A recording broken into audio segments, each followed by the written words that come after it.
కథ పేరు సైంధవుడు. రచయిత శ్రీ సిహెచ్ ప్రతాప్ గారు. మహాభారతం మనకు చెప్పే మహత్తర సత్యం ఒక్కటే: మనిషి చేసే ప్రతి కర్మకు తప్పనిసరిగా ఫలితం ఉంటుంది.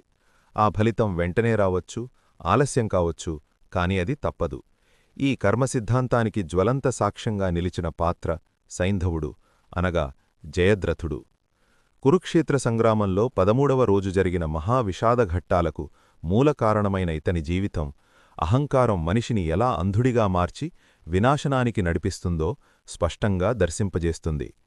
జయద్రథుడు సింధుదేశానికి అధిపతి.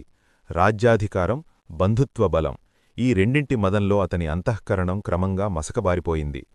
దుర్యోధనుడి ఏకైక చెల్లెలైన దుశ్శలను వివాహం చేసుకున్నప్పట్నించి అతడు కౌరవ వంశానికి అత్యంత సమీప బంధువయ్యాడు. కాని ఆ బంధం ధర్మానికి చేరువ చేయక అతడిని అధర్మానికి బంధించింది. మహాభారతం ఇక్కడ మనకొక సూక్ష్మసత్యాన్ని బోధిస్తుంది. ధర్మానికి దూరమైన బంధం ఒక ఆశీర్వాదం కాదు, అది ఒక పాశమే. పాండవుల అరణ్యవాసకాలంలో ద్రౌపదీ అపహరణ యత్నమే జయద్రథుడి పతనానికి తొలి విత్తనం.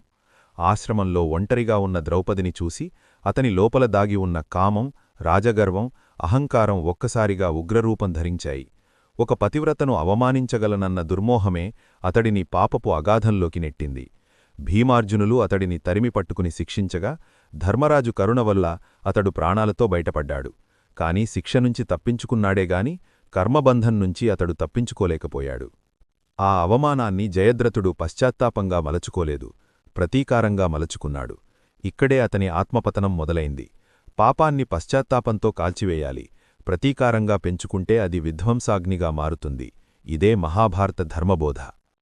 కురుక్షేత్ర రణభూమిలో 13వ రోజున ద్రోణాచార్యుడు నిర్మించిన అతి క్లిష్టమైన చక్రవ్యూహంలోకి ధైర్యంగా అభిమన్యుడు అడుగుపెట్టాడు.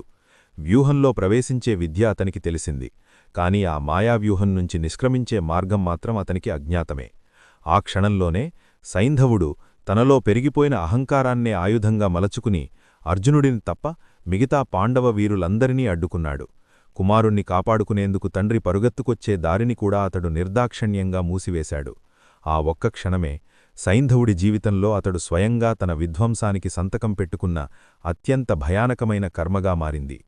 అభిమన్యుడు ఒంటరిగా నియమాలను ఉల్లంఘించిన యుద్ధంలో వీరమరణం పొందాడు.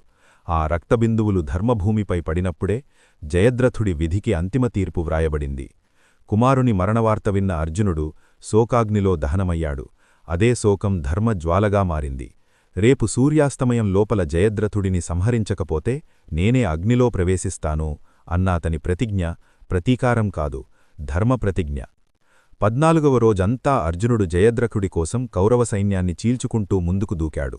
దుర్యోధనుడు, కర్ణుడు, ద్రోణుడు అందరూ కలిసి అతణ్ణి రక్షించడానికి ప్రయత్నించారు.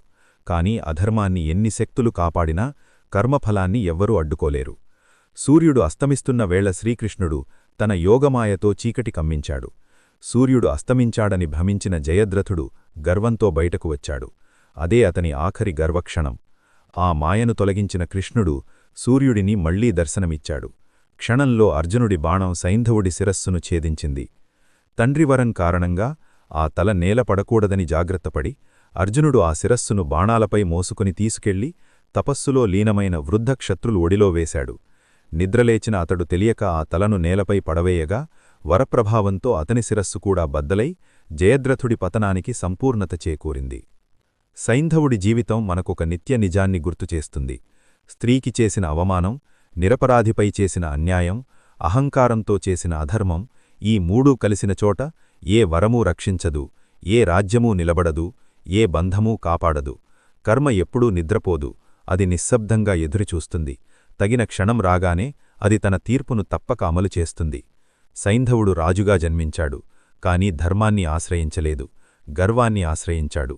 బంధాలను ఆయుధంగా చేసుకున్నాడు, కామాన్ని తన అధిపతిగా చేసుకున్నాడు. ఫలితం వినాశనం. మహాభారతం ద్వారా వ్యాసుడు మనకు చెబుతున్న పరమార్థం ఇదే.